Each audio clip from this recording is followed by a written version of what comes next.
once again, I'll be right with you. We're just waiting on a few more to jump on, and then we're going to get into it, y'all. So please stick around. I'll be with you in just a moment. Yes.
Hello, everybody. Welcome, welcome, welcome.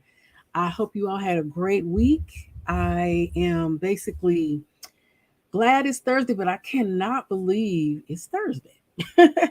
It's been very quick coming these days, hasn't it? And I know I've gotten a lot of calls and a lot of texts and emails from family and friends, making sure that I'm okay out here in Los Angeles County. But I will say, yes, I'm good. I live in Long Beach. The LBC has not been affected in my area by the flooding, thankfully. So we can only be thankful for what we have, and we can only be thankful for what we may not experience. But we do wish others continued blessings and guidance and strength so that they can eventually, glow up, so to speak, and not have to, worry about what they're going through. But hopefully they get through that quickly. I know I've been checking on some people myself, and as I mentioned, it seems like a lot of people in my area are that I know of are doing pretty good. So I'm very thankful about that. But yes, so if most of you have liked and subscribed, I know you'll find that you have received your notifications about what our show is going to be about, which is awesome. And I can only hope that you are getting the actual notifications. Um, Again, as long as you're liking and subscribing, as I mentioned, you should be receiving those. So wonderful. But I want to jump right into this. This is an amazing topic that I've been wanting. I kept saying, okay, should I hold off or should I do this? What should I do? What should I do? What should I do? And it's been a very good, it's a great topic for me. It's a great topic to me or whatever. So, what I am wanting to discuss is gen to gen communication. I mean, I'm gonna start off with a couple of scenarios, well, not scenarios, a couple of stories and experiences that I've been through. And I thought, what the F? Like what the F? One of them, the first one I want to talk about, and I think I brought up a couple of weeks ago. Can y'all believe we've been on for a month? Hey, I just want to tell you, this is the fourth podcast I wanted to say. So that's some fun. I'm doing it. But anyway, I had it was Chick-fil-A scenario. Gone to Chick-fil-A and it was really my fault. Let me start off by saying that and taking accountability. But again, when we talk about gen to gen, we're talking about anytime you have an opportunity to have and give a teaching moment, give one. It doesn't matter if I'm older, you're older, whatever. Give a teaching moment. Don't come with that because I said so or because what I say rules, as some of my friends like to say. It's fun and it's funny, but it's not acceptable anymore. And the reason is because it looks like you can't keep up where we are right now. So let me just break this down. I go to Chick-fil-A, long story short, I use the app. Like me right now, I'm all about convenience. When I roll up, I want my shit ready because I'm not really in the mood to sit and wait anymore. I don't want to hear it. I don't want to talk about it. I don't want to talk to people sometimes. I don't mind talking to people. But like basically, I have moments, and I think we all do.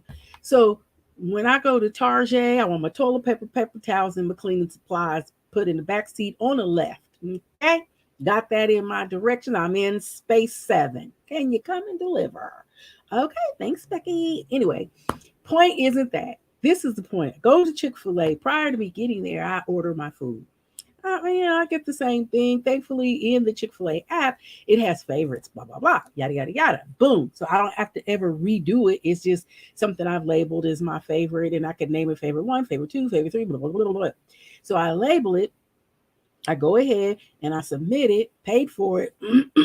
But when I roll up to Chick-fil-A, get in my slot, put the number, I'm just waiting and wondering, like, why isn't it ready? Why isn't it here? So one thing is just FYI, at least here in the California area, Chick-fil-A prepares your food once you roll up and park. It's not prepared, and that makes sense. Even though some of the places that you use curbside service, when you roll up, they have prepared your food because they knew you were on the way because you told them you was on the way. Whereas with Chick-fil-A, they don't do that because what they're saying is they want to freshly prepare your food. I'll be doing stuff while I'm on camera, and I just feel like it's part of my transparency. This is DeanaMarie. This is what I do. I didn't have enough little lipstick on, so I had a little color. Bing. But anyway, and I have ADD, so I jump around a lot. For those of you who used to talk to me forever and didn't know why the hell I changed subjects so quickly, that's why. But again, my transparency. We'll talk about that on another day.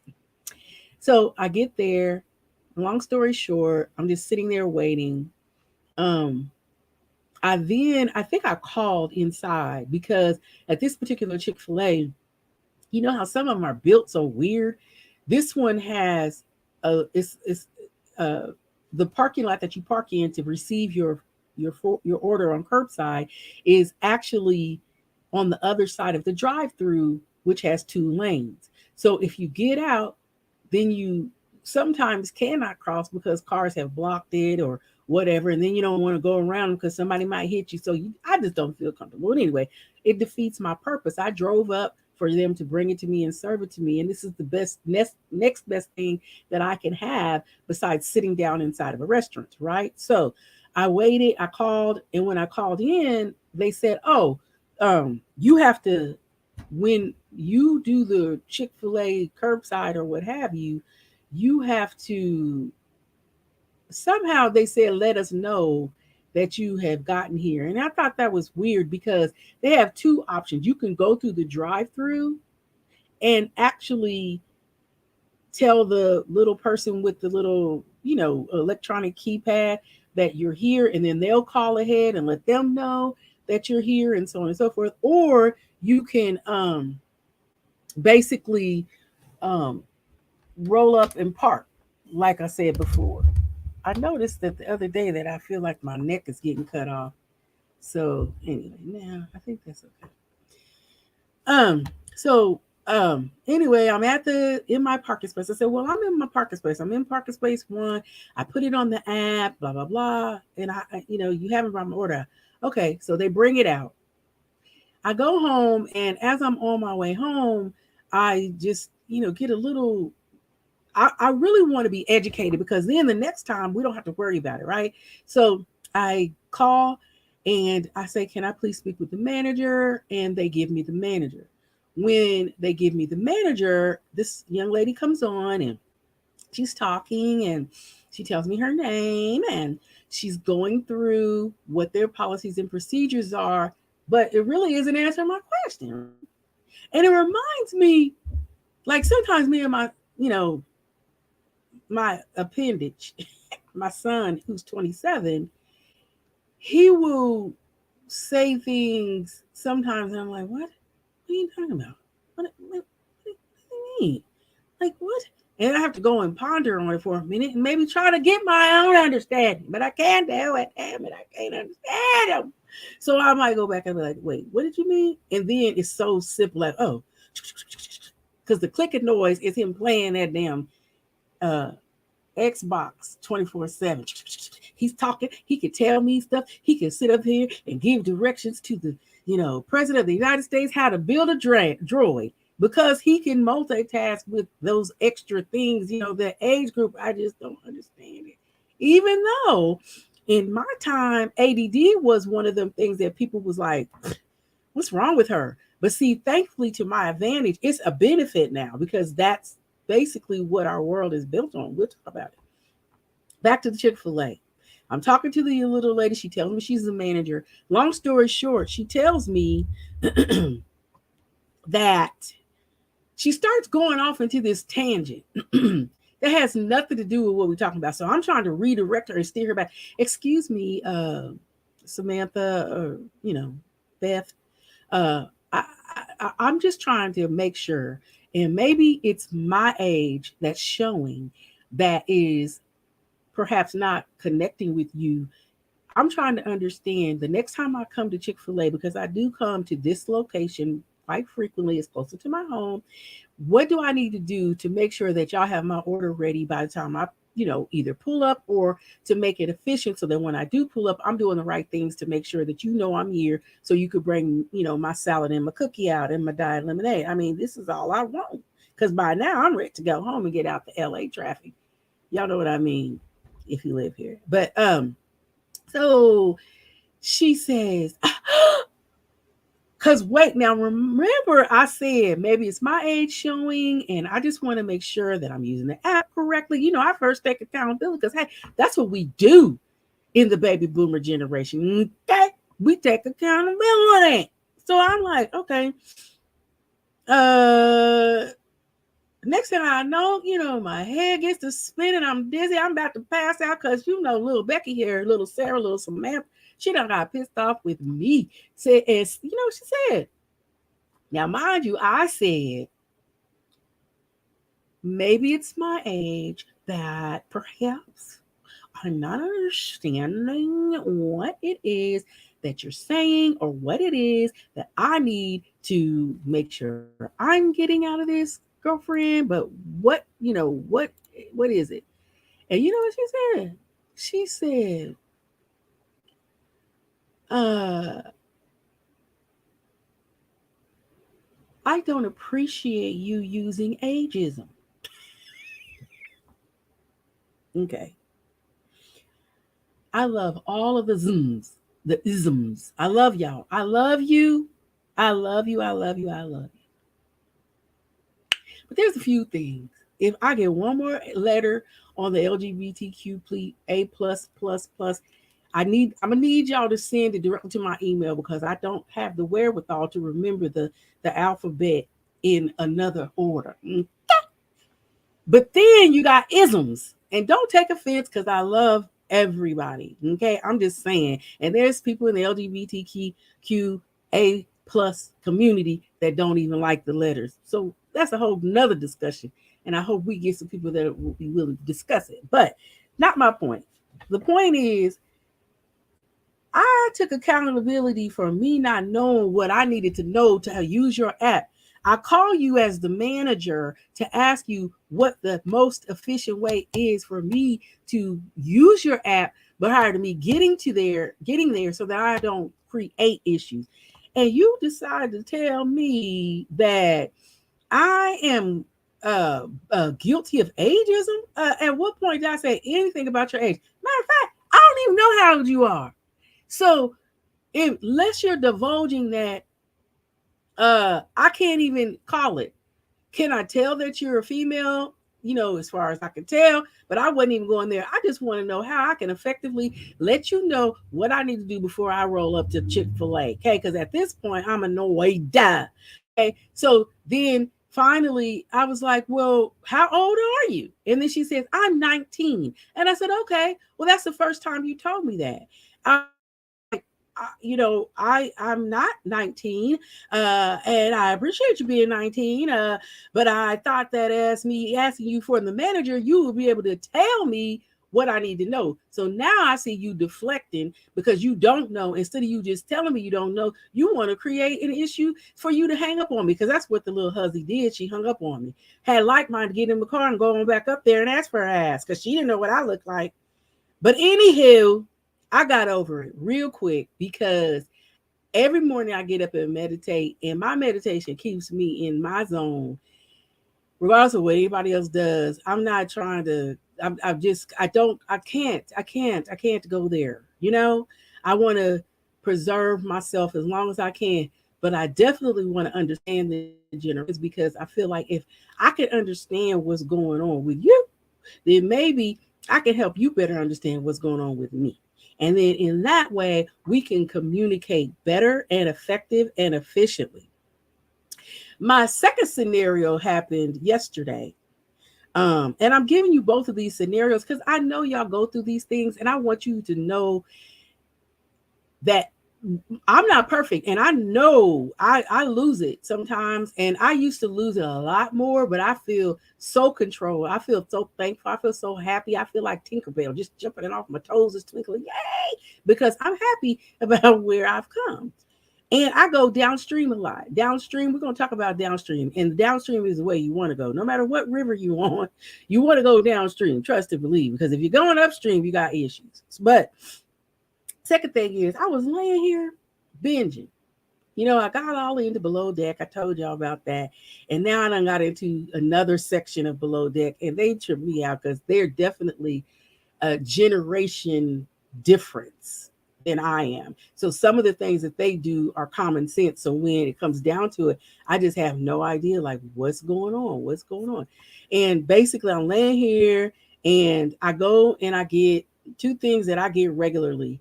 I don't know what credit card I got to use. I'm gonna use it and worry about paying it off later. But I definitely get my massages. My friends know, and facials. And I love taking care of myself. So I take care of myself. And there's a couple of things that I do by myself that I swear I will never go and have done in another salon. But another day, another topic. This girl calls me, this young lady, and I know them. So I already know that they're younger than me, which again, it doesn't matter. But when it comes to dealing with me, I feel like there are times when you let things pass and slide, but there are times when you are dealing with a different generation that you need to communicate things so that they understand how to address you, how to effectively communicate with you. And if you don't do that, then a lot of times what happens is, unfortunately, um, these things reoccur and reoccur and reoccur. And you also have to keep in mind that sometimes people just aren't listening to you. Now, I'm not going to sit there and stipulate and say that a younger person versus an older person or a gen. I don't know them all by heart, but I have a chart and I sent it to some people. But there's something I'm learning about my podcast on how to put things on the screen. So if I don't figure that out today, I'll learn it by next time, and then I can put that on the screen so you can see it while I'm doing the live. But that's not the point. The point is that the young lady calls me, and two things that I can't stand. And I shared this with her because these are things that I've shared with my son. And I remember when he was growing up, I said, every year as he was growing up, I said, okay, this year, son, you're going to learn accountability and what that means. Now, what questions do you have before we start? And he would say, accountability, what's that? Whatever. So then I would explain to him, define it, and we would work on it every day of the 365 days that were throughout the year, while he was going to school, while he was coming home, whatever, and where he could use it. So accountability is a huge factor for me. Don't come to me with no BS. I need you to be transparent with me because I'm gonna be transparent with you. I don't. I'm trying to think. There are times when I've lied, but it wasn't to someone I love or uh uh like a family member or something like that. Never. If I did, it was to get something, and it might have been like not even what you think it just depends on the situation. So not to divulge that because it was the past. And one thing I can say about your inner self is your inner self doesn't go to the past. So I'm sticking to the future and with what's relevant. My point is two things that I cannot stand. One is accountability, and the second is respect. I can't make somebody be respectful. I can't make you respect me, but I can give you respect and I can be accountable, or i.e. parentheses, open, close parentheses, transparent. And so when the young lady called me, the one thing that I couldn't, that pissed me off, I was quiet the whole time, believe it or not. And I was like, hmm, I know what she's calling for. Today's the 11th, and my payment is due for my Massage Envy membership. So I'm going to see if she listened to me when I left the last time about 2.5 weeks ago and updated my account with the credit card that I handed it to her. It was green and white credit card. I specifically handed it to her. Her name started with a G. Not going to go there. And I said, please put this on file for my payments, because at the end of the year I paid off all my credit cards. So I knew what was up. I knew that they had a debit card on file, and I was like, well, I ain't gonna be making too many deposits because I'm gonna rest a little bit. So I'm gonna need to give them a credit card so that I make sure my payment goes through. So I'm listening to her conversation. We get to the end, like it pissed me off because I was really into what I was doing. I was relaxed, and I hate being disturbed. Matter of fact, if you can't reach me, the best thing for you to do is text me. Or you could Facebook message me. But like, the thing about texting is I look at my text messages before I look at Facebook Messenger, because what I hope Facebook optimizes is if I put you in my contacts and you're on, and the Facebook Messenger is in my contacts, then it can bypass when I have my focus on my iPhone. I don't know what you call it on Droid, but I could put my focus on. And 9 times out of 10, my focus is saying meditation, because I'm gonna be needing to stay in the meditative mode, so I don't have to deal with the dings and the bings and the sounds coming on my phone. I cannot tell you how annoyed I am, and I even take my watch off because I don't want no zing. I don't want nothing. But I am very proactive with my phone. So, maybe every hour or so, I'll look at my text messages. But some people I have on emergency bypass, which means it'll bypass all of that and I'll still hear the ding. So if I hear the ding, then I know it's an emergency. With that being said, um, somehow, oh, I was waiting on a phone call, so I turned everything off so that I could get the phone call. But I also have Robo Killer because I'm telling you, I'm not trying to get no calls from somebody if you're not in my contacts. So Robo Killer interacts with anybody who's spoofing. When you get those phone calls and they have the same area code and first three letter prefix numbers that your number has, so they're spoofing with those numbers to try to get you to answer a telemarketer. So Robo Killer addresses spoofers and it won't answer because they're not in my contacts, right? So, anywho, with all that being said, once you've passed clearance and the phone rings or the text messages come through, then I'm able to respond to you. So, please text me if you have my number before you go to Facebook. There's one person and one person only, and he knows who he is, that I will answer on Facebook because of their excuse of why they don't carry their phone. But anyway, another day, another subject. But anyway, with that being said, I occasionally will pick up my phone and go to Facebook Messenger.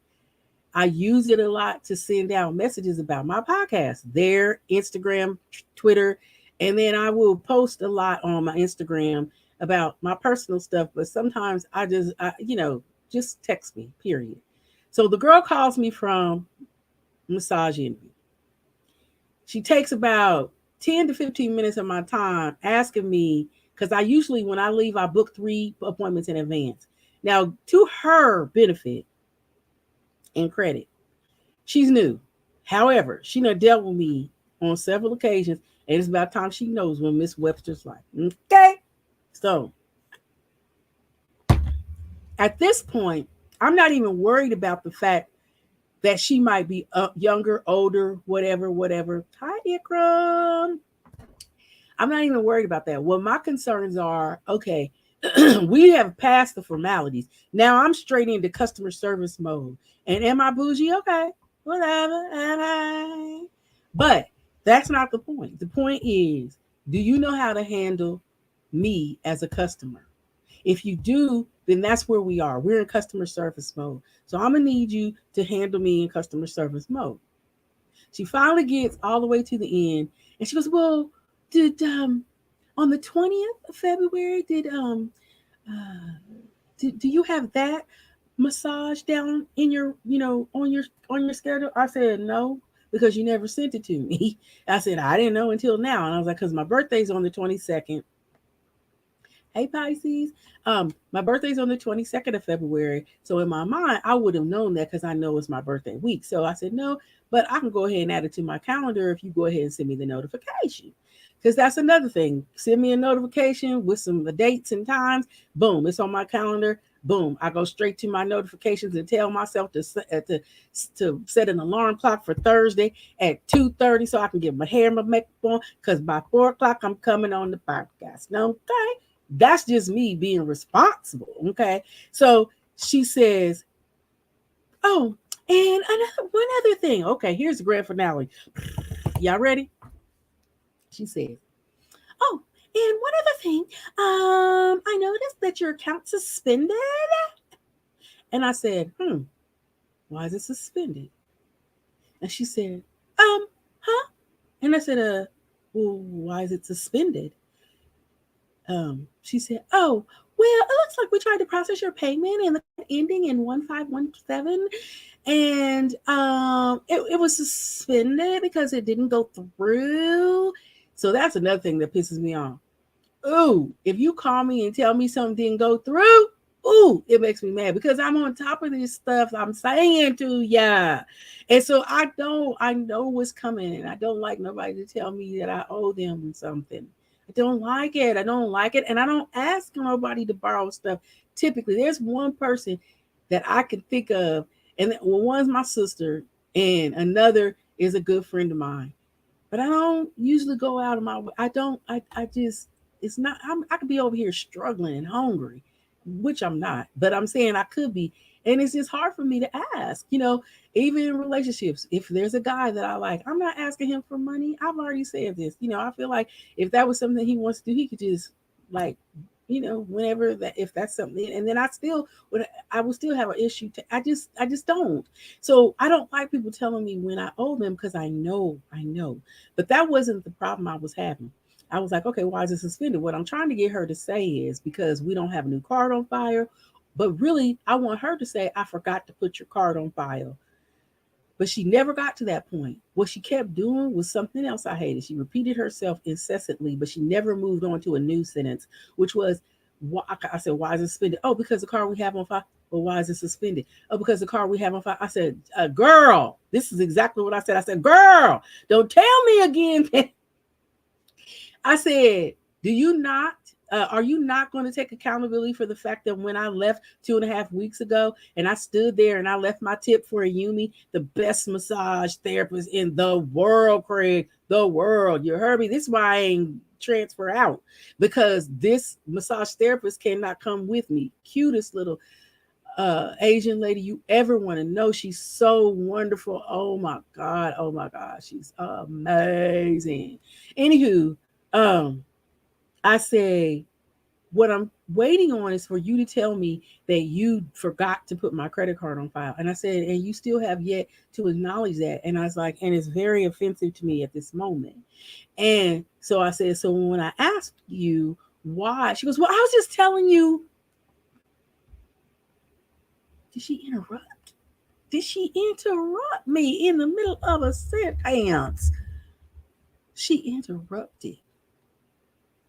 So here's where I have my issues with the generation, okay? Because for me, it is imperative that when I go into something new, even this podcast is new for me and I'm excited about it. And I don't care how long it takes for me to reach monetization, I'm going to get there and I will be very successful. This I know. This I know. But I'm going to do everything I can to research every facet of anything new that I do to make sure I understand it prior to me doing it. Now, I get it that the average person that may work in retail, sales, or service, they just there for a check. I get that. However, it's not my fault nor responsibility that you failed to basically do what you needed to do to learn how to do what you do. Okay. So if your job is in service, then there are plenty of things out here on the net to teach you how to effectively work with people of different ethnicities. So we don't have microaggression or micro inequities. Oh, you speak so well. What you're really saying is you speak so well for a black girl. You know what I'm saying? So no, no, no, no, no, no. You know, or is that dot that you have on your forehead, is that something that you have to wear because it doesn't match your shoes? Like, no, it is a uh, uh, uh, look, I don't got all excited. I can't religious. This is a word. I'm thinking, and again, age comes forgetfulness. I try medicate. I try different vitamins, not medication, but vitamins, and they help. But anyway, so if you don't know these things and you work in service, you're in the wrong field. You're in the wrong field. It's not that somebody's picking on you or trying to cut you down or tear you down, but for real, you've got to learn that you cannot do the things that you're doing in a service industry. You've got to be on top of this. So now you've called me. You forgot to take, you failed to take accountability. And then on top of everything, you decide to tell me, this is what I think pissed me off the most. I hopped up on my bed and I put my streaming on pause because I stream with no commercials. I'm very spoiled. So anyway, I paid for the higher price. So I put it on pause. And I sat up and I said, girlfriend, I didn't say girlfriend. I'm just telling you. I'm just giving the emphasis. I said, I said, stop talking. Please stop talking. She's still talking. Every time I say stop talking, she's still talking. I said, excuse me. And then I said her name. And then she was like, yes. I said, I'm gonna need you to stop talking. I said, because at this point, I'm gonna need a manager because I can't talk to you. I said, at this point, you've interrupted me for things that should not have happened. I was like, it's not that I don't have a forgiving spirit. I don't want y'all to think that at all. But my thing is, if I have to do it, then I know it's available for others to do it. And it's not that I don't make concessions for the fact that she's younger, but I did 4 times prior. And this is the 5th time. And now at this point, it's really my fault. But I said, okay, I'm in the zone. I'm not trying to come out of it. And I don't want to be grumpy. And I don't want to be labeled as the angry black woman. So I'm not going to go there. But at this point, I'm the customer. It doesn't matter what color I am. It doesn't matter what gender I am. It doesn't matter what native, none of that. None of that matters. What matters is you're someone that basically gets paid by me having a membership.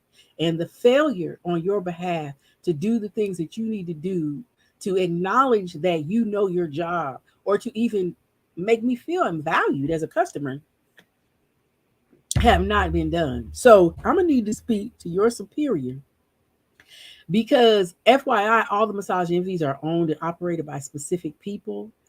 Um, and so because they're owned and operated by specific people, their corporate office, which is in Arizona, I believe, like you can't just call the corporate office and say, hey, I'm having a problem with store 511.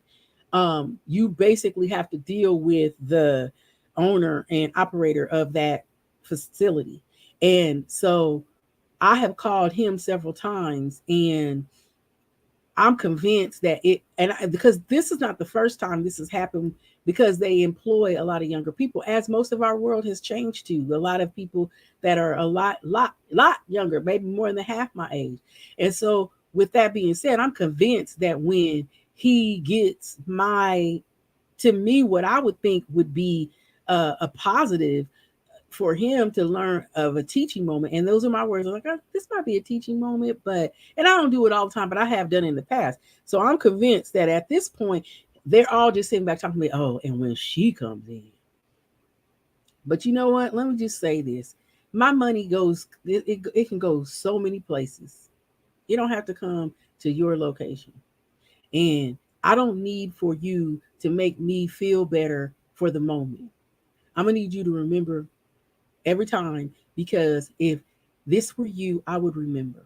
You know what I'm saying? And maybe I'm not the highest tipper, but I tip pretty well.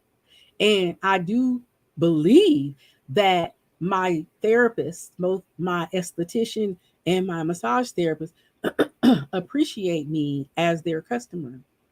So when that comes to when we come to that point, it's important that you maybe give some classes to your employees, if not already, but reinforce or use things as a teaching moment, as I mentioned.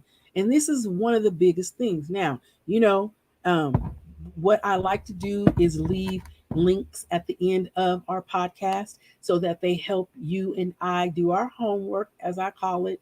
But there will be 2 for us, and there'll be a third one for those of you who are managers and things of that nature, so that you're able to basically use it if you want to for your employees.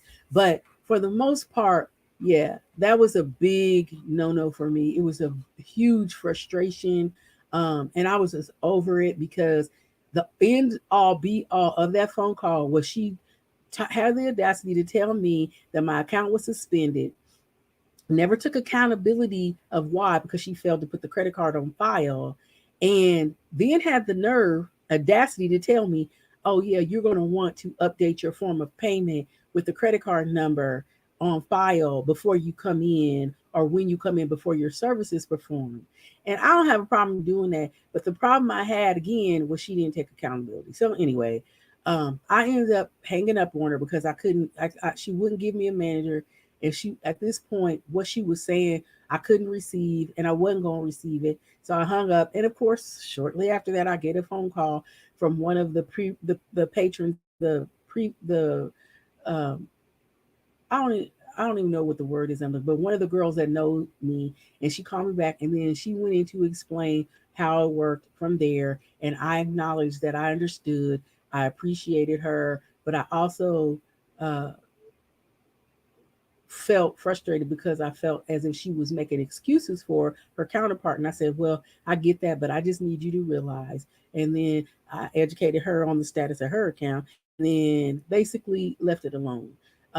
But I told her when I come, I'll give you a new credit card because I don't feel like talking to y'all today. I'm not going to feel like talking to y'all tomorrow, but I do want to get my facial on Friday, which is tomorrow. And it's a Friday the 13th. So I definitely going to be prayed up and sprayed up with some holy water. No, I'm playing. I don't even have an eight. But definitely just like I said, make sure that I am able to have this particular scenario resolved by the time I go for my service.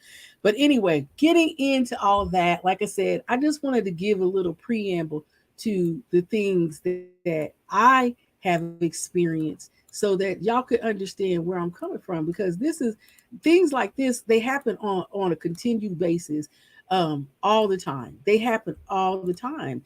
And we have got to understand as a whole what it is that we are experiencing in these moments, how we're going to justify, like, how are you going to handle it? How are you going to handle it? One of the things that I did was I did a couple of focus groups today, from several of my friends and family. And I asked them, I said, okay, y'all, I was like, define, um, I asked them the question because I wanted to understand from different age groups how they felt about the generation to generation situation. And I said, the question basically was to tell me uh, what they felt the underlying issues are from generation to generation. Okay. Now, some people may have answered in a context of them being the person talking to someone older or them being the older person talking to someone younger. That part I didn't ask, and I just left it up to them to clarify. And one of the ones that I got, which was my favorite because it was awesome, and I think if I'm not mistaken, the person that offered this explanation is probably in the generation Y, which is from 1981 to 1995, and their age range is 22 to 36. And just to give you a little bit of values about Gen Y, is their values are diversity, structure, and technology. Their preferences are they use action words, challenge them, promote them, two-way feedback, have fun, do not take yourself too seriously. So that's some of what Gen Y is about. And so when I asked Gen Y this question, who was female, not that that matters, I asked her this question, and then her feedback was definitely experience this daily, almost.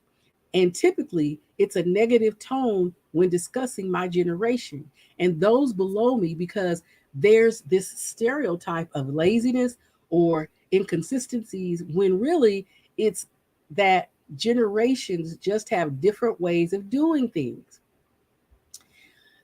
Nothing wrong with doing things differently than those who came before you, but you still have to respect those who came before you and those who have different ideas after you. And so I thought that when she sent that, I was like, that was spot on. Because some of the ladies in that focus group that I asked who were uh, in generation, the they were in my generation of the baby boomers, but in the values of baby boomers, they have competition, success, and they work hard.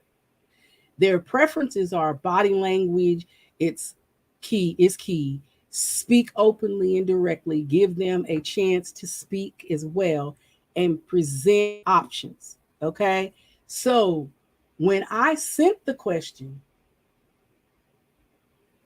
I sent it very generically and very general because I wanted to see what the feedback was. So the baby boomers was like, I don't think I understand the question.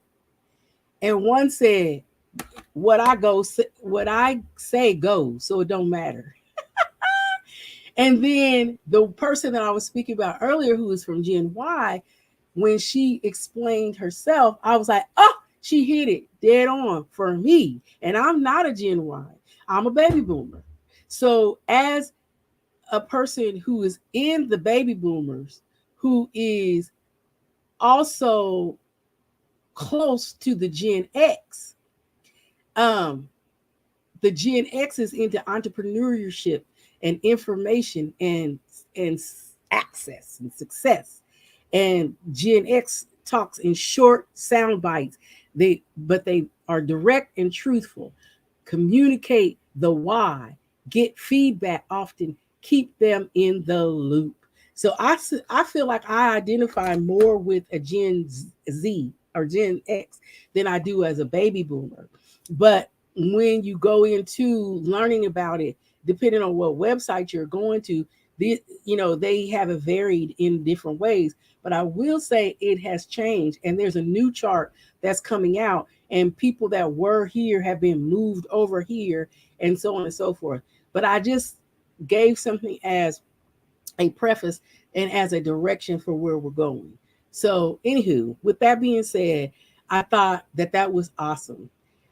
Some more feedback that I got from the Gen Y um, generation was that I guess the difference is that the communication, body language, and how we have face to face conversations, and we take them seriously for what they are with the new generation, utilizing all of the previous generations. They feel that they have to label everything. It's not about the oldest generation or their siblings or parents. It's all about them and selfishness, not in a bad way, but to do better in doing whatever they do so that they're actually hurting the ones without realizing, so we get pushed back or tackled in a way that we would never have done. So I think that for that person, it's they're talking and associating more with the family members that they have. Another Gen Y said uh, reasonability, being reasonable. And I've sent them back a question: reasonable in which way? Are you, I mean, not reasonable, reliability, sorry.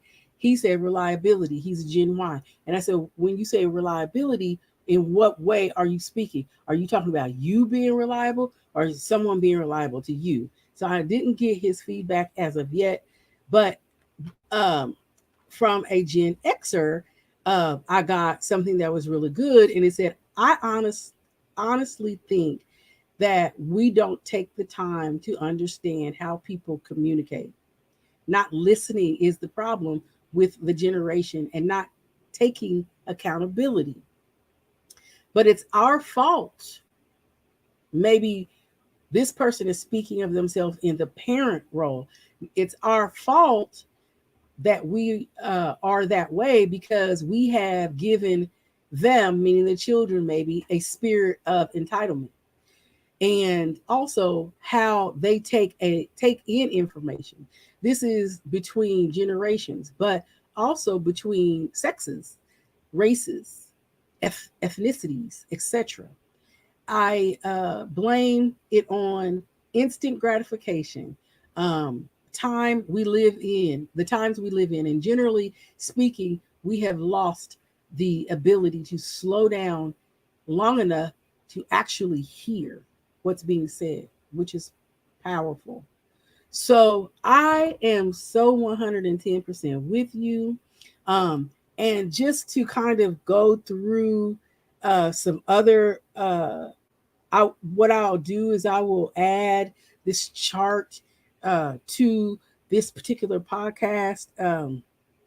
Again, I have things to figure out on the technology of working with my vices here, but I will definitely figure it out and make sure that I offer the chart to you, or at least send you to the website that the information came from. But with that being said, if you're on with me and you would like to participate, just let me know. But for the most part, what are some of the questions that you have? Put them in the comments section, put them in the chat. That would be great for you to give some good feedback with what it is that you're feeling. Um, I will say that in terms of pros and cons with the generation to generational gaps, um, with the younger generation, which I would venture to say that the younger generation are the Gen Zs, that's 21 and younger. And then we're in a new one, which those little toddlers, Lord have mercy, I think they're called Alpha. So any little toddler that you have in your family and babies,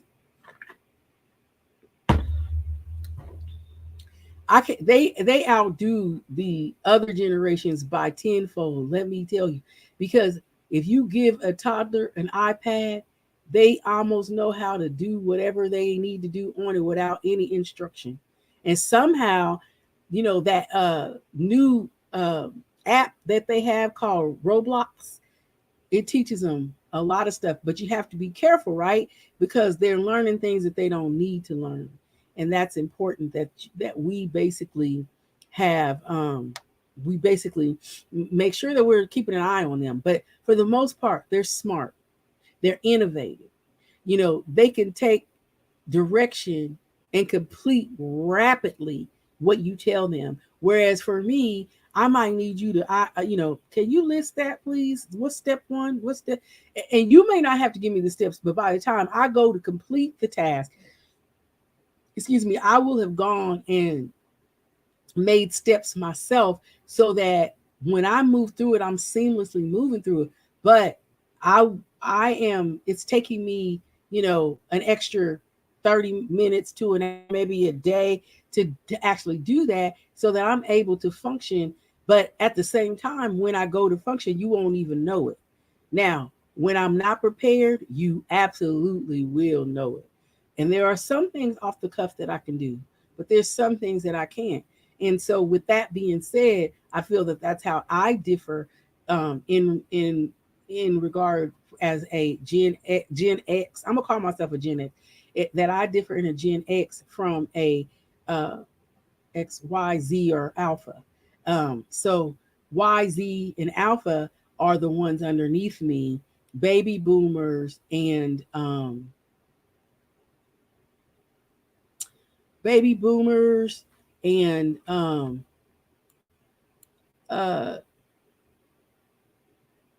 traditionals are the ones older than my age group. So traditionals are 72 and above, and then baby boomers are 71 and below. And then Gen X's go up to 53, I believe. And then and I think the reason that I'm getting thrown off is because they put millenniums in between Gen X and Gen Y's. So this particular chart that I'm going off of doesn't have that. So things have even changed more. But the point that I'm getting at is that sometimes being in this generation can have some effect over how we receive things, and it can and it may not. But for the most part, it is huge. It's huge that when I speak about the one generation that just I least have or least that I feel that I can most learn to be able to cope with and be able to communicate with effectively, it would be the generations that are after Y. So Z's.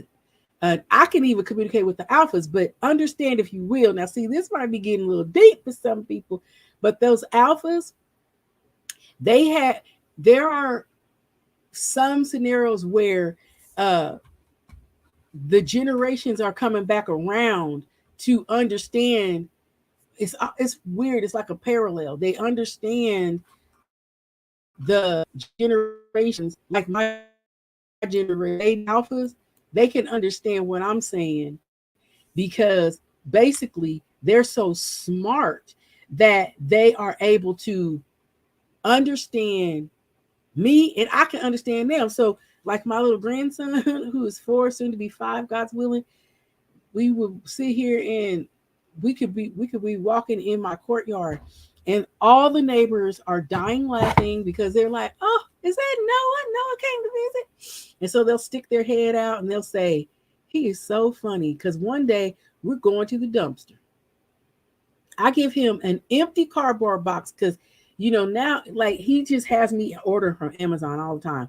I mean, he's not doing it. I just want to buy him and the baby. So anyway, when he gets to the point where the Amazon man rings the doorbell, then the windows crack and he'll say thank you, because that's always what I say, thank you. And then he'll run to the window and he'll say, um, Mimi, there's a package. And he was like, okay. And I was like, don't you open that door. Let me come over there first. So we'll open the door. He'll get the package. And sometimes he can carry it, sometimes he can't. So he just can't wait to open it. And then when he opens it, it's coffee or trash bags. And he's like, well, where's my crack? Where's my surprise?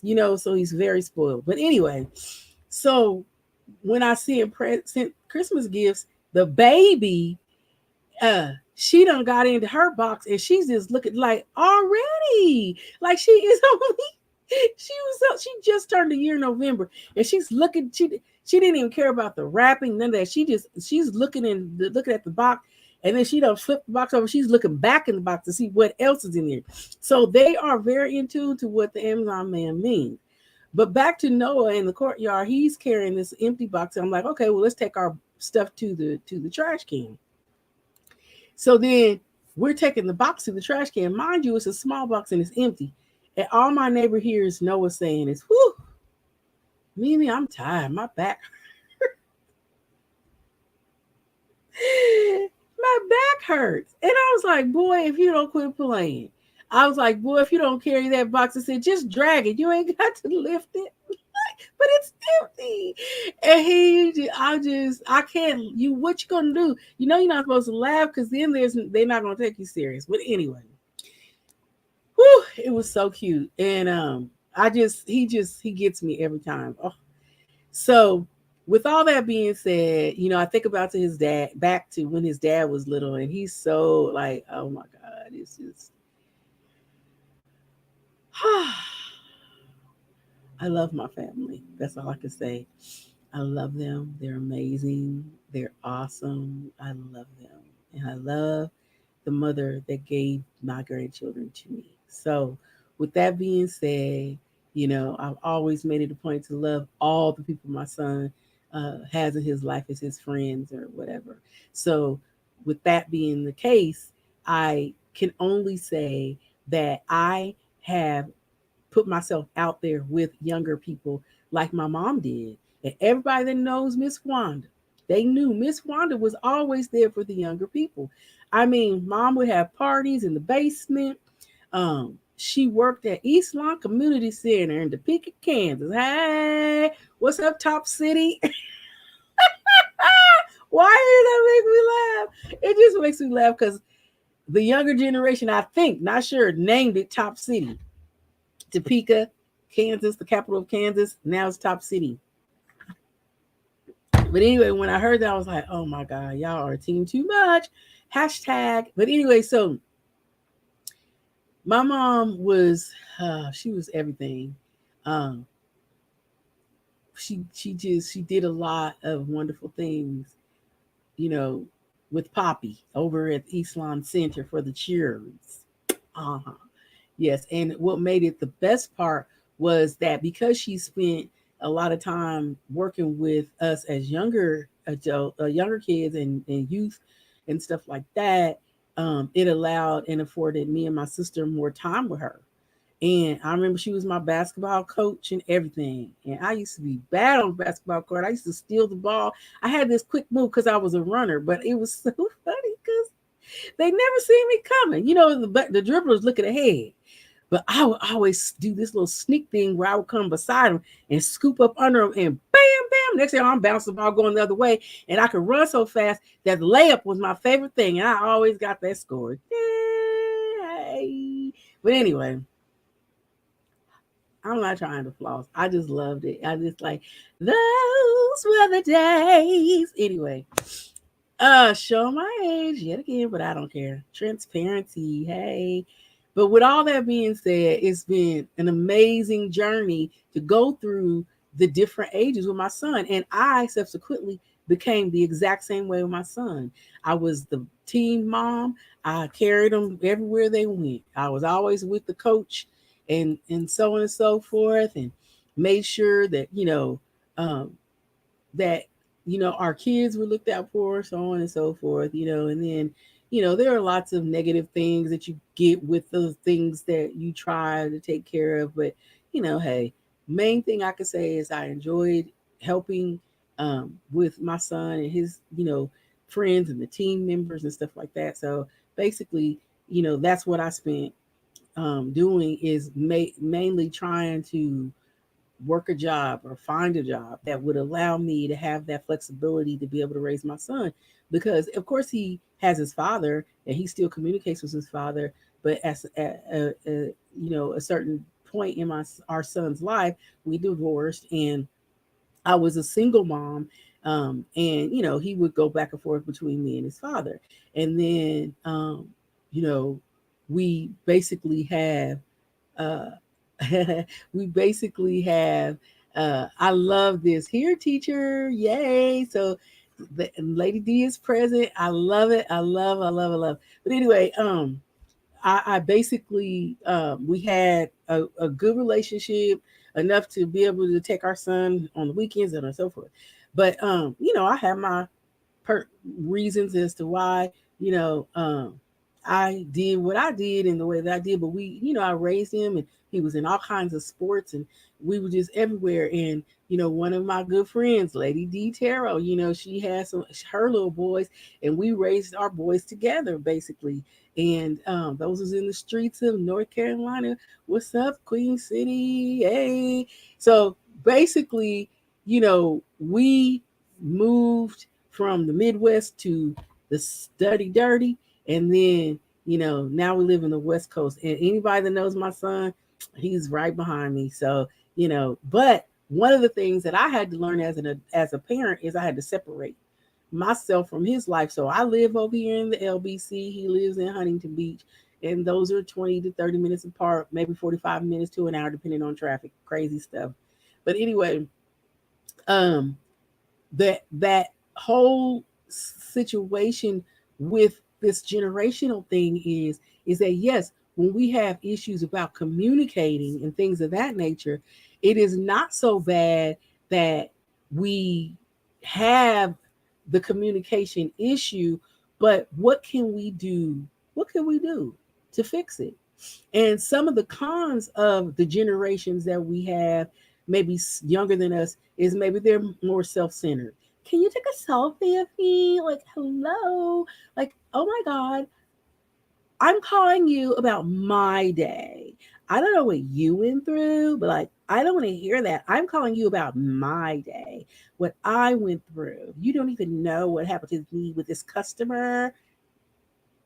Hello, did she not just interrupt my nap?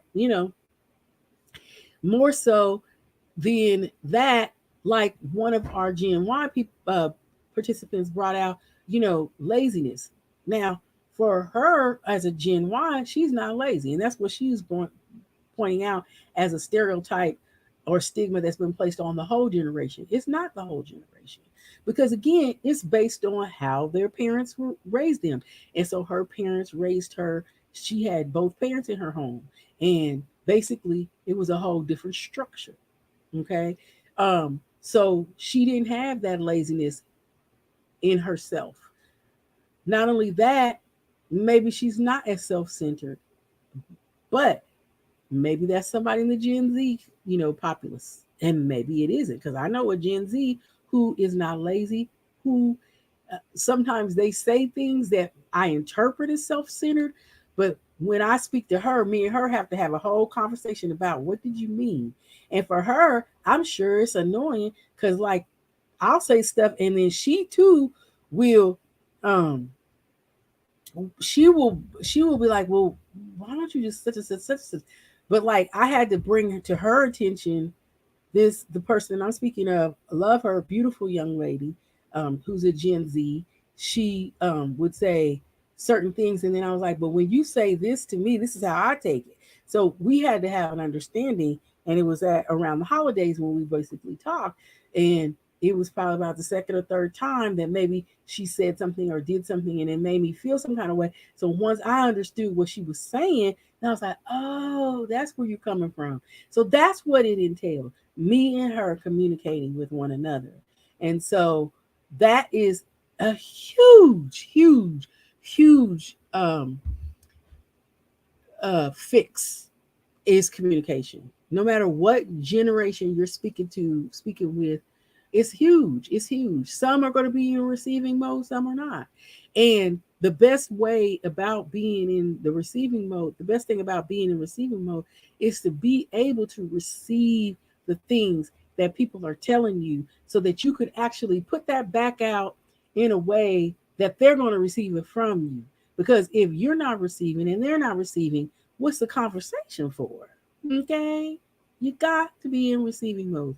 And I'm gonna tell you about that in just a minute. When we get ready to close, I'm gonna summarize everything up so that you understand exactly what your homework is and what you need to do to help yourself to become a little bit better in the way that you communicate with others, younger and older than you, and in some cases the same as you. But also some of the cons, just so we are looking for these types of things when we're trying to decipher, hmm, is this someone that I need to communicate because of something I'm doing, or is it something I need to communicate, or do I need to communicate with them because of just one of the pros or cons of their generation? It won't be a pro because you know how often do we talk about somebody about the good things, but it's going to definitely be a con. And one of those things would also be is that they can come across as argumentative. Whether again, we're not necessarily talking about the generation, whether it's below you or above you age wise. We're talking about the cons of someone that may be in a different generation than you are and who may be doing these particular things that are creating these unfortunate scenarios between you and them. And that could be, again, self centeredness, laziness, and argumentative. Also, followers. When I hear someone being a follower, I tend to think of maybe someone who's in a younger generation, which ties into my next point, which is social media. There are a lot of younger people than I am who follow a lot because you know Kim Kardashian, or maybe uh, another celebrity. And I don't mean to just call Kim Kardashian now. I love Kim Kardashian and the Kardashians and the Jenners. I love them. I don't care what nobody says, and we ain't having that conversation. But what I am saying is, I love them. So from their beauty to their booty to their glam to all that. Okay, because if I was walking around here looking like that, I'd be like that too. Okay, with the money, though. The money. I'm out of my money. Um, Point being is, yeah, come back, follow the dancing ball. But no, um, what I'm saying is that a lot of people that are out there that I may have a breakdown with, they are followers and they are social media bound to where they're more apt to follow what they are being taught or shown on social media. Whereas I'll go on social media and I'm not gonna lie, I love celebrities. I live in reality hell, reality TV hell. I love reality TV, love it. You heard me? And don't be surprised if you hear Miss Dina's reality TV show come soon. I don't know what it's gonna be about, and it's okay. But the reality is, it's coming to a TV show near you. Bravo! Hey, Andy Cohen, how you doing? You don't even know. But the point is, when you have these things that you know that you have to address, the followers, the social media issues, or just, you know, jumping there, someone who just jumps on the bandwagon all the time. Again, it could be any generation and it could be any age group, but these could be the breakdowns between the communication of one generation and another generation. And if these are the cons that you tend to run into based on those individuals from those generations, then you have to figure out, what am I going to do? How am I going to fix this? What can I do to make sure that I am able to articulate how I feel, or how am I going to make sure that my point is getting across to this person? Okay, you know, maybe I'm their manager or whatever. And one thing is, Ikram and is saying parents have rules for their children, um, but their children have children they agree with, knowing it's wrong. I guess technology is to blame for a lot of this differentiation. And so there's a lot of good points in this point. And one is that, you know, as parents, because we have rules, you know, we need for our children to follow the rules. You either follow them or you don't. And that goes back to one of the points that I made by one of my um, panelists that I asked earlier. You know, what do you think is the reason that this is happening? And she said, basically, it's my way or the highway. So there wasn't an issue, you know. Um, and one person from my panel said, honestly, I think that we don't the take to is understanding people. Um, Maybe how they, you know, take in information or receive the information. You know, her point was that when you take in this information, um, if you're not taking in the information the way they meant it could be true between generations, but it could also be true, like we said, about sexes and races. And so, to her point, you know, we don't necessarily have to break up ICRMs into rules for parents. It could be employer to employee. But for the most part, we liken it mostly to parents to children because this is where our foundation has come from with our children. As Lady D said earlier, you know, if you basically do not um, kind of, if you let your teachings of to your children fall to the wayside and we allow them to have and exhibit that entitlement, then unfortunately we're going to get what Ikram said, that they are not going to follow the rules, but they are going to be more into agreement with technology, social media, and those things, which kind of ties into my point of children or younger people than you are following in social media because they're looking, you know, we can't negate the fact that there are certain age groups that have never, in the history of mankind, it's never changed. And that is that at a certain age, there are certain things that we crave. And if we are in this particular age group, you know, between, you know, say 6 and 16, we crave certain types of needed guidance that if we don't get it, we're going to seek in different formats. Okay.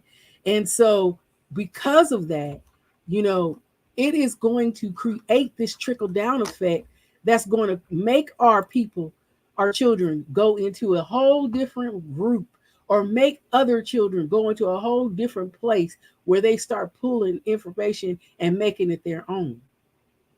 And so when it comes down to it, here, like Lady D says, and I'm that she's Generation X, and her parents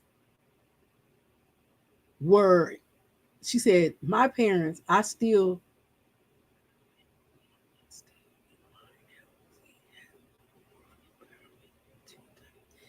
that some people have morphed empowerment into entitlement. And so what her point that I'm taking is that we have to that first of all, kind of segueing in our kids, our children, our younger people now find answers. When they go out and find these answers, okay, a lot of times they haven't been entitled. It's not necessarily saying that entitlement created the issue for them to go out and find stuff in social media. Let's be clear. What created them going out is neglect. Maybe they're being neglected and they're not being steered correctly from their parents.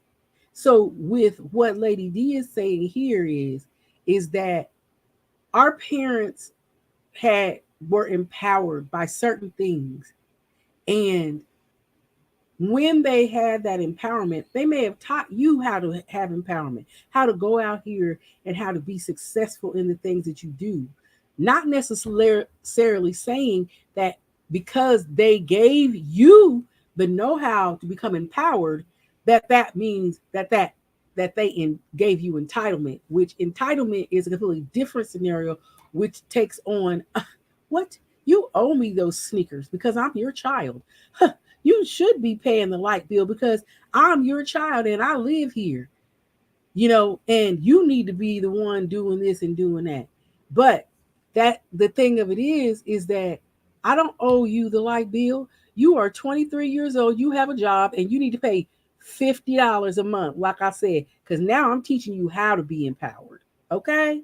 But let's not get that twisted. So I get what Lady D is saying.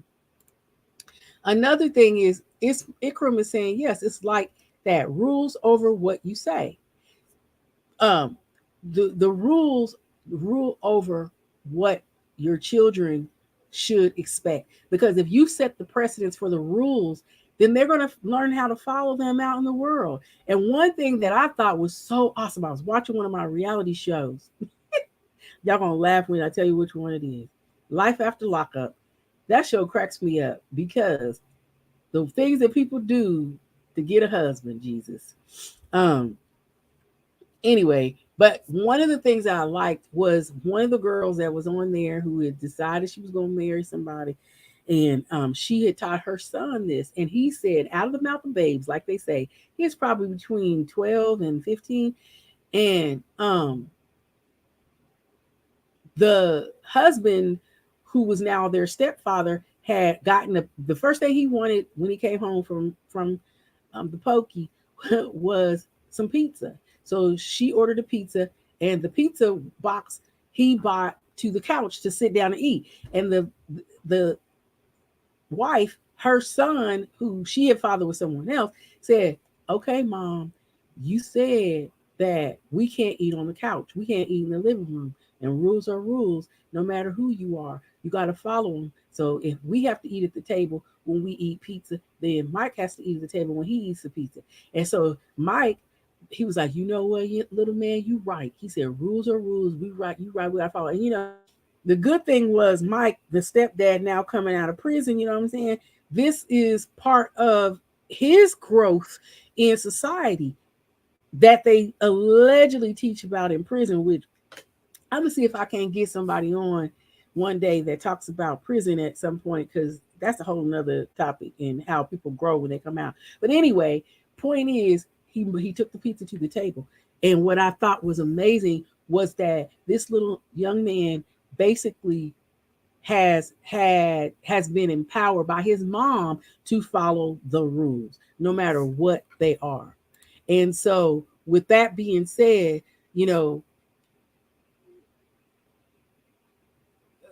we are, as Lady D says, uh, uh, we are directed and guided by our morals and values that we grew up with. I totally and 110% believe that.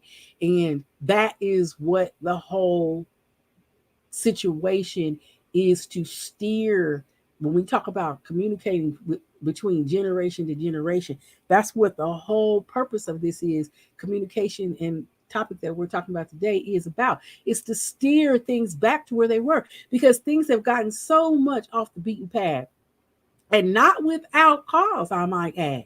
You know, COVID has changed a lot of things, and during that time, there were so many things that were going on, and that changed things. But with that being said, I'm not saying I, because I'm the parent, or you because you're the child of a parent, or you because you're a sister of a millennial, that you have to be the least voice we hear. The voice that we should hear is the voice and the sound of reasoning that's bringing up the point that we are guided and directed by our morals and values. Where have they gone? Where have morals and values gone? Let's bring them back to the forefront, and let's bring and project those into what we're doing with one another.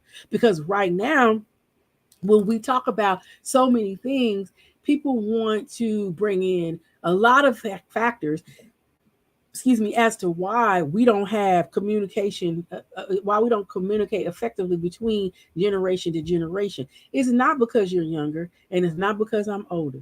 It's because we have not been able to bring back the knowledge that we grew up with to the forefront. We have allowed other people to bring things to you that don't even make a difference in how you know you were taught. Like, what happened to common sense here, people?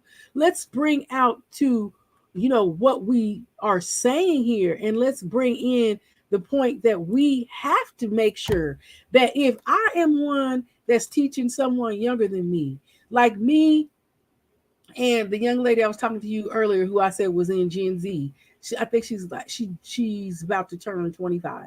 And so if I didn't take the time to share with her how I learn things and how I understand things, and what I meant by what I said to her when I said X, Y, and Z, then there's no way she's going to understand what the moral or value that I have is in the issues that we need to correct. She's not going to see that. I can break it down for her like it says in Gen X. Gen X likes bullet points. Okay. I like bullet points. And those are what I use to actually learn from what I need. You know, we won't be who we are if we don't experience the things, but the generation that techie and labels everything and forgot the basics that we are all taught. So, even in that, in that sentiment, you got to get your points across in a way that a person's going to learn it. Okay. I remember when I started training adult learners, my main thing that I always referenced was this guide that they gave us to teach adult learners. And what I loved about it was explaining that we don't always learn, we shouldn't teach the way we learn. If I'm interpersonal and I enjoy you, like putting your hand on my shoulder and saying, "Good job, Deana. That's a good job. You did an awesome job." That's how I actually learn what I have to learn, and or I receive or I take in, is because I'm interpersonal. But I also have some other adult skills that I know help me to learn. But when I go to teach it, I can't go to someone else who might learn by merits, and or that may learn by other types of learning skill sets and teach it that way. I have to teach it in a open forum that actually speaks to each one of those personality types. And it's the same thing with your kids. They may not all be from the same gene, but you have to speak to your children. You have to speak to that younger generation. You have to speak to that older generation. You have to speak to that lateral generation the same way that you would speak, want somebody to not just speak to you, but that you would speak to a broad audience. Okay. You may feel that what you go says, but you also are alienating those that do not understand, well, what exactly is it that you are saying that goes. I mean, I understand that you want me to follow what you say, but what I don't understand is what is it that you're saying? Oh, that's what you mean. So sometimes we might have to break things down, and we may have to say things in a way that's going to give people a not just a historical look, because like for me, I know that when I learned about slavery, and one thing that I loved was I learned about that back in the day when African women would, tribal women would make French braids or braids, those braids were actually freaking maps. I love that. That might not have been coming from a generation of mine, but it was awesome to learn that. And those are things that I'm talking about. There, there's a historical fact in everything that we are given to different people. And so it was awesome to learn that from someone who was actually younger than me. They had posted it on their page. And so it was like, wow, I love that he posted that on his page. And I didn't have to make it seem like, um, this is, he's better or not better, or I'm better than him. Well, didn't nobody say nothing about no maps in Africa.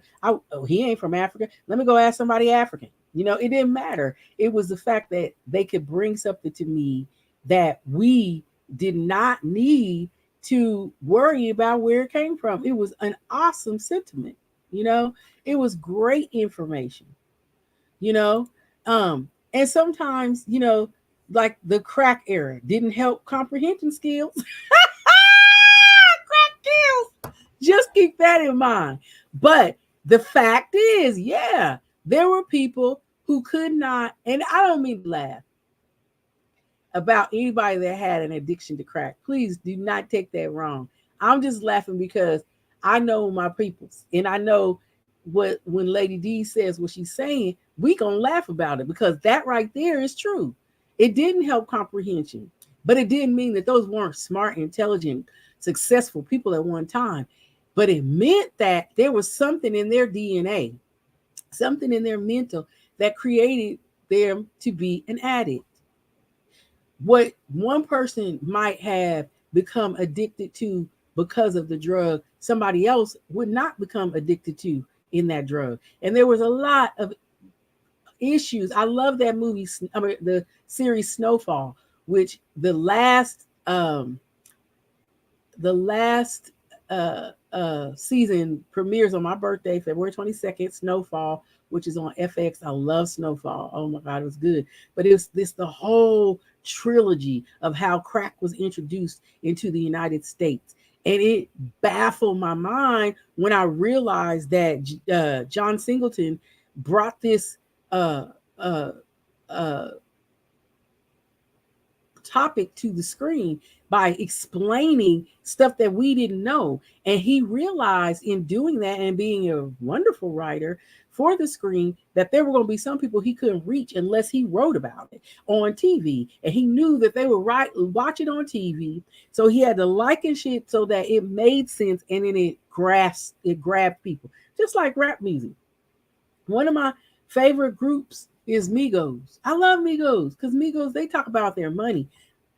They're not just talking about sex. And it drives me insane because when I hear rap music, if it doesn't teach me something, then it turns me off really fast because it makes me feel so like, oh God, I'm so embarrassed that they said the P word, or I'm so embarrassed that they're talking about having, relations. I mean, why is that a topic? But again, it's a generational thing. And I'm not saying they're wrong, or I'm not saying that they're right. I like Lil Baby because Lil Baby is younger, but when he raps, oh, love, love, love, love. He is educating, and I love it. But anyway, moving on, we'll talk about that on a different day. There's so many great things that are coming from this particular topic. But the main thing about saying about the crack era was, you know, with those the comprehension, the skills that the people needed to comprehend how to be one thing or another, it didn't come from, you know, things that we would normally say was the norm. It didn't come from the inclusivity of a normal life. It came from something else. And we later found out that some people's neurons and so on and so forth were a little bit more susceptible to addiction. And unfortunately, those things, um, you know, those things came those things came into existence because of things we weren't aware of. But the crack dealers, shoot, they knew exactly what they needed to do because they could see people was coming back, but they didn't care.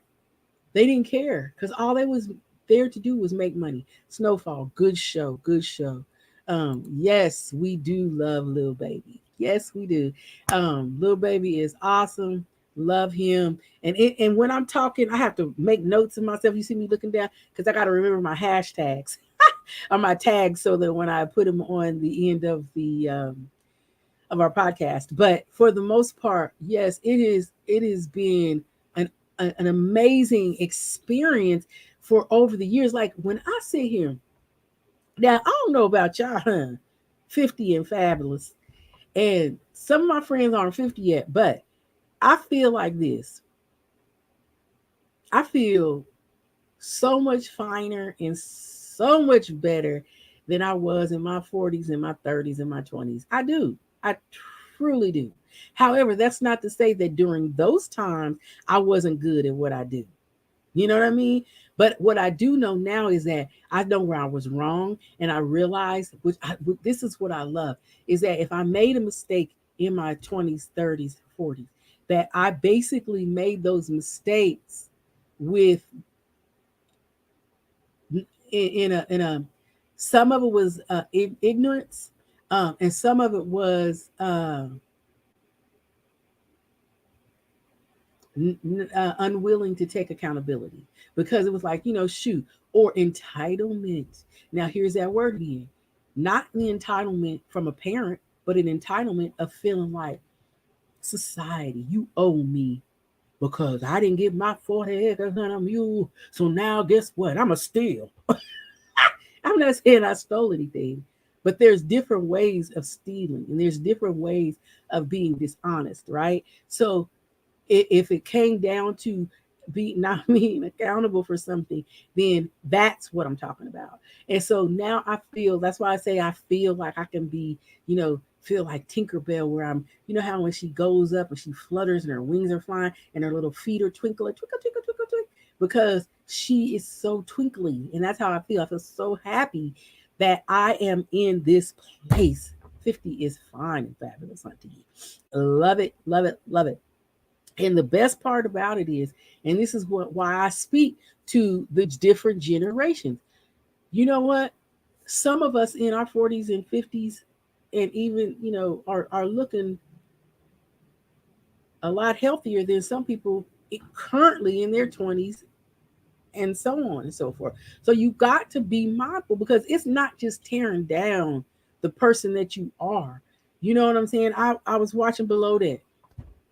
Every episode of Below, or every season of Below Deck, if you don't know, they go, Below Deck are the crew members who actually service all the people who that are rich enough to rent a yacht for 2 or 3 days.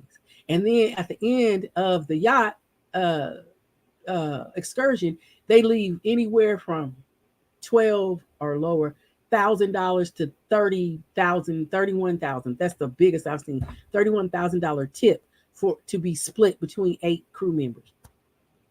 So through the course of their season, and that's each excursion.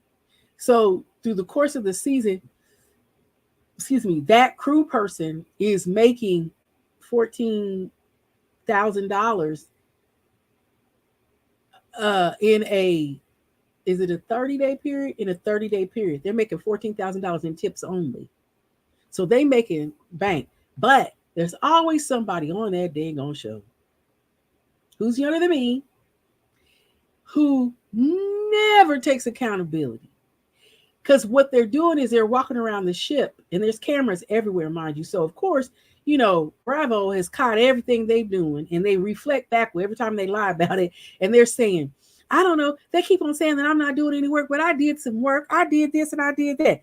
But she, meanwhile, was in the captain's galley, uh, kissing one of the other crew members that she's decided to have this toward and love affair with, and she ain't cleaning no dishes and doing nothing else. The other stewardess is doing it, and there's a chief stew and two stewards, and one steward is a level two second stew, and then the third stew is the one with the least amount of experience, or the one that's being taught by the chief and the second. And so usually, ouch, sorry, I keep hitting that on the table because I have a weakness in my right arm. Anyway, um, the one that is making the most excuses is the person who is being lazy and not doing what they need to do, but they never take accountability. They never, and then the only time they do is when they find out that they have been exposed on on the reality, on the reunion. you know so it's pretty cool, but the point of the whole matter is that everybody that is going through whatever they're going through, whether you older or younger, accountability is key, folks. It doesn't matter what the breakdown is. If you're not accountable for your own shit, what hell, how are we supposed to know what you know and don't know? What I can say is it'll make people quickly not want to deal with you. Whether they don't want to give you a job, you're gonna become a bad reference. Nobody's gonna want to deal with you. So you got to be accountable. Quit playing. Even in relationships, you know, a male to female relationship, male to male, whatever you into, you want to lie about all this crap, it's going to catch up with you. And it's called karma. I believe in it. I've seen people go through karma, but I am gentle to some people because I understand that at that moment, when you go through your karma, as I have gone through mine, I'm telling you, I've gone through it. And because I have been able to rise above that, get back to my morals and values, the things that I've been taught, the things that I know, the things that I learned, the things that I know are going to make powerful, powerful manifestations in my life and help me to be successful. I have had to go back to that. And no matter what you do, you always going to be confronted with the things that you have not dealt with. And so it's imperative to be humble, hungry, and honest. As I've said before, if you stay humble, stay hungry, and stay honest to yourself, you're going to be able to succeed in these ventures that you are going to eventually face again. Like they say, the same things you meet going up are the same things you face going down. And even as parents, like Ikram says, they can even reflect and adapt, and they might even have to go against what they believe for the sake of peace and happiness. We're going to keep that one in our hat for a while because there are other points that I want Ikram to bring up about that. I do feel that in this particular scenario, because we're speaking on communication, what we want to do is find ways that we can all be able to effectively communicate. And in doing that, it does not mean you have to back down from the person you are. As a matter of fact, and quite the contrary, you still have to stand firm. Just like my scenario with the girl that massaged me. It was not the time for me to let that slide because now I'm being taken advantage of. You think, and these are the things that come to my mind. Maybe she doesn't think this, but this is what comes to my mind. I'm like, And if I don't address it, then I'm going to that, continue to have that thought process. I'm thinking, wait, is she disrespecting me because I'm African American? Is she disrespecting me because she thinks I'm Shaniqua well, and I'm sorry, Shaniqua, I don't know who you are. I'm just using that name because this has been given as a stereotype in the past. So let me not use Shaniqua. Let me just say, is she using that, her methodology in the way she's treating me because she thinks I'm an angry black woman? I mean, what is her problem? And she's not gonna she's not gonna get right with me until I check her at the gate. So now I'm getting ready to check her, and I'm gonna make sure she won't ever do that again. Okay, 110% is what we have to do. We have got to be in agreement with making sure that you no longer sacrifice who you are at the benefit and at any cost. Because if you do that, people are not going to respect you. And that's the frustration in this whole game is that, yes, we are all different. It's very apparent that we're different. And this has been an amazing opportunity during COVID. Unfortunately, COVID wasn't amazing, but during this time in COVID, guess what? We all became self aware. And guess what? I never forget. I always have scenarios. But I love me some bacon. And my favorite bacon is OC, Oscar Mayer bacon. And I was so mad because I went to Walmart and Walmart thought they was slick because they was using their store brand bacon and putting it in the Oscar Mayer packaging because they weren't getting people to sell. They weren't selling their bacon. And I knew because of the way it fried up.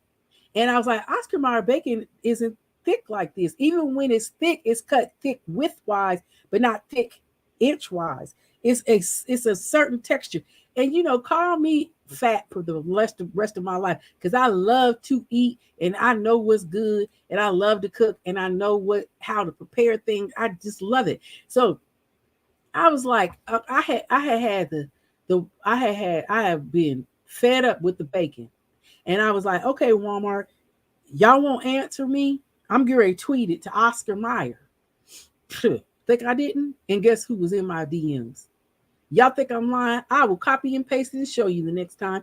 But I tweeted that crap to Oscar Mayer, and Oscar Mayer sent me a DM and said, can you please send us pictures and this, that, and the third? I sent them pictures and everything. Now, was I complaining because I wanted my money back? No. My venture was to I set out to buy it.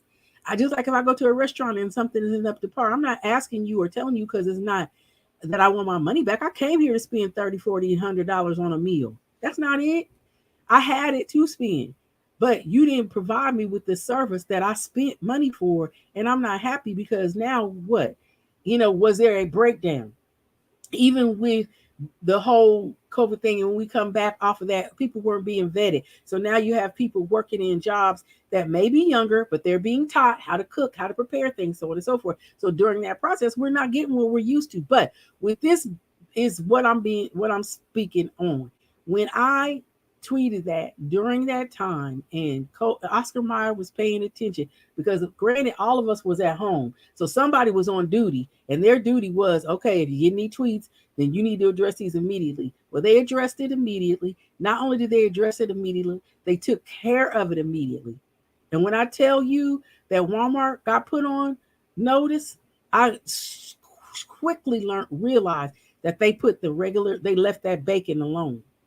And not only that, but Oscar Mayer, see, I'm very detail oriented. Oscar Mayer started sealing their packages a little different.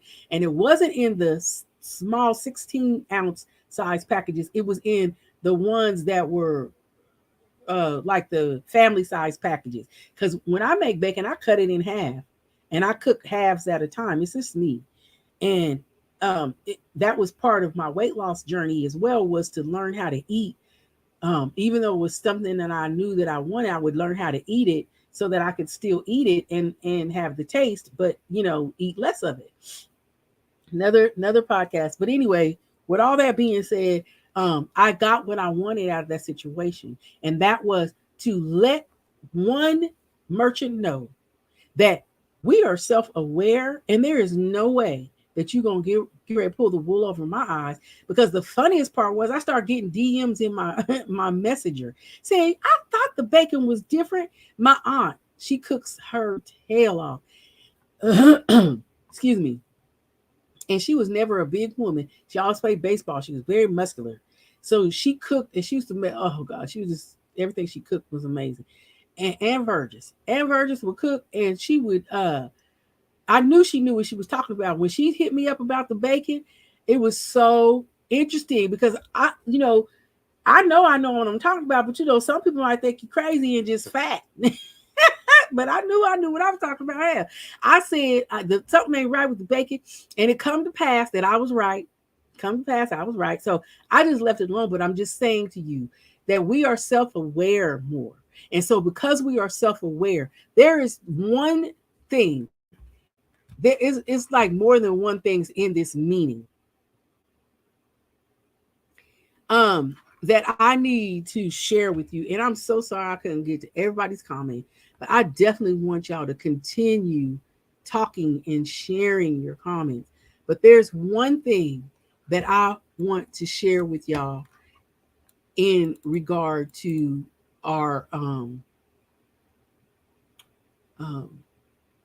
our path and what it is that we are having to go through the course of our life.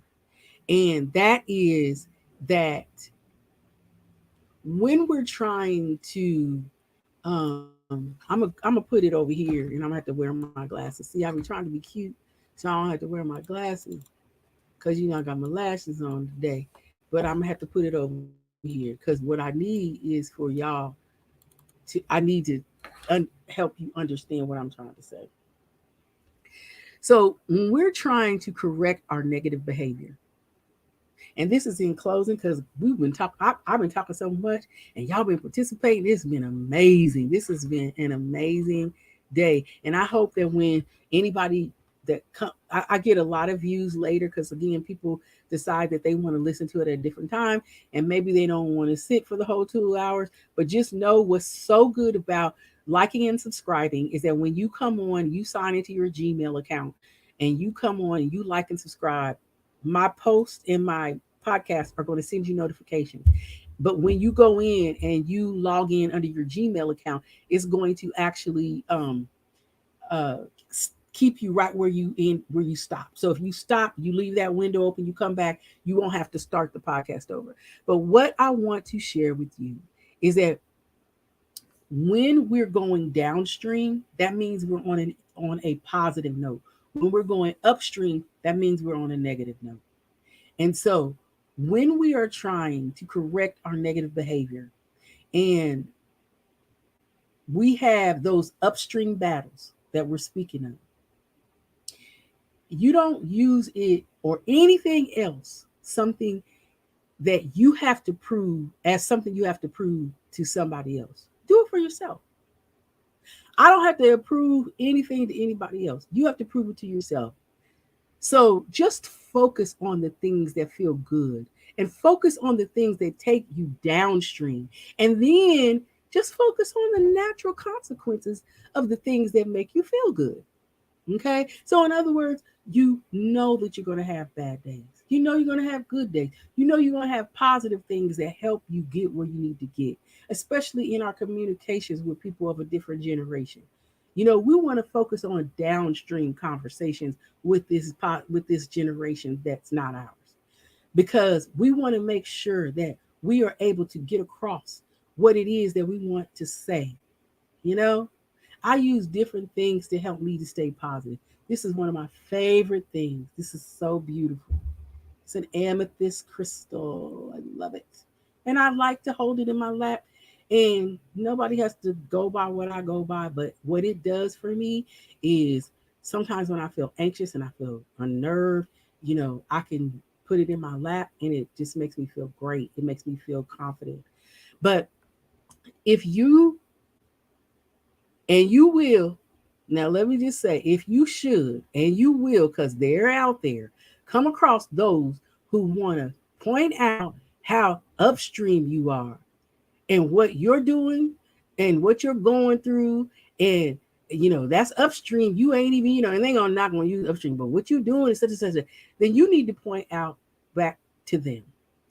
You know, Sally Mae, I know I'm aware of what is upstream and downstream, yet I'm on a downstream momentum because I'm constantly working on myself. And I appreciate you pointing that out. Now, keep in mind, I'm constantly working on myself. We're going downstream.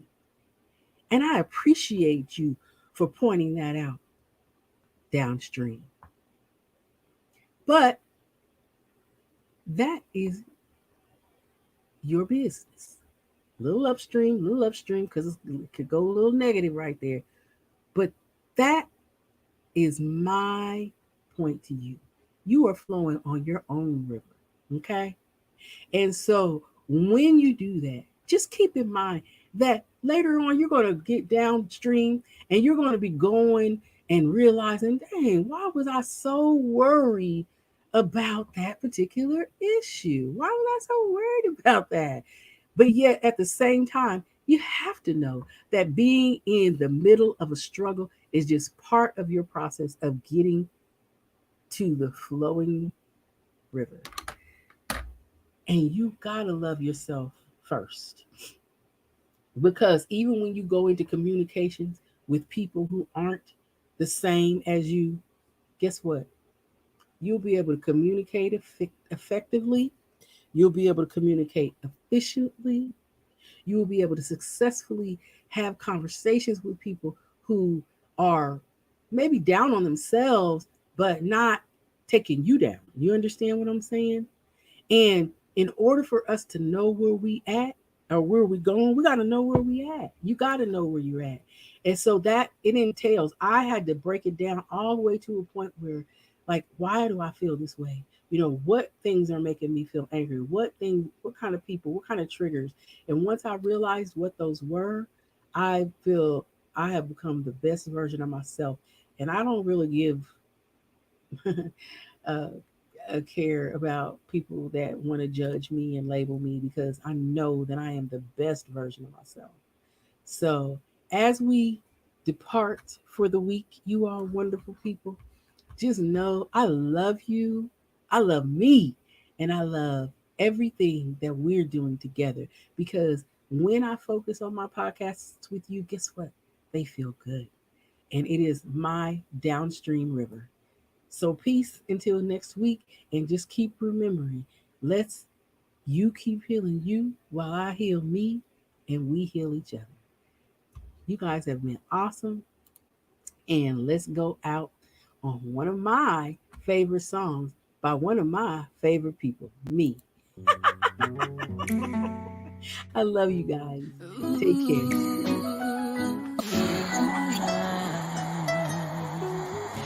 You got that energy, babe, the kind that won't ever fade. You give me positive vibes, change how I feel inside. Got me leaving drama, losing time we never had. Changing ways and elevating so I won't look back, no. You got that positive vibe that makes me feel alive. Let me ride on this high as you elevate me. Let me ride on this high as you elevate me. Positivity, drama free as you elevate me. Energy, energy.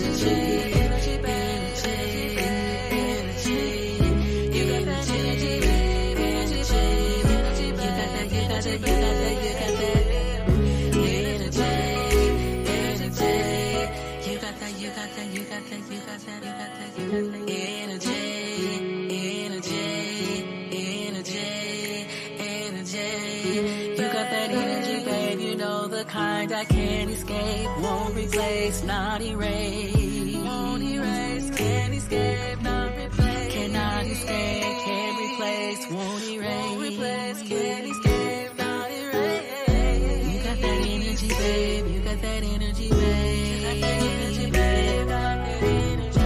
Energy, babe, energy, babe, energy, babe. You got that energy, babe, you know you got that energy. Came to slay, not to play as you regulate. Checking all the boxes off president debate.